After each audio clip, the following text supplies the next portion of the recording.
Reading works pretty much the same way, despite differences in languages and writing systems. So there are a lot of different writing systems in the world. There are a lot of spoken languages that have very different properties. And yet, if you look at how reading works in those different systems, there's some minor variation, but essentially we're talking about the same system. I find that really remarkable because when you look at the surface, it seems like all these writing systems are so different and the sounds of the languages are so different and the way they organize meaning is different, and yet the underlying systems that support skilled reading are the same. When children have problems learning to read, there are a number of causes, and they vary in severity and how malleable they are, how amenable they are to change or intervention. But there's a short list of them. And of course, these conditions can occur regardless of the language the child happens to be exposed to or the writing system they're going to have to read.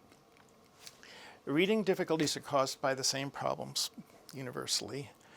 There are some differences in the kinds of behaviors they affect. So, for example, in English, the kinds of behaviors that are affected are children have difficulty learning about spelling and how particularly spelling relates to pronunciation, because we have this writing system that has some high degree of irregularity. So in children with reading difficulties, you'll see lots of mispronunciation errors.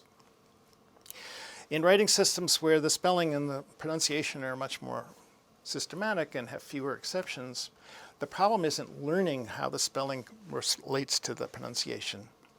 Children can learn those, but it's the speed of responding. The same underlying deficit is producing two different patterns of behavior. It's not different causes. It's just that it interacts with the properties of the writing system and the language. So you will see some surface differences in the kind of symptomatic kind of behavior, so to speak.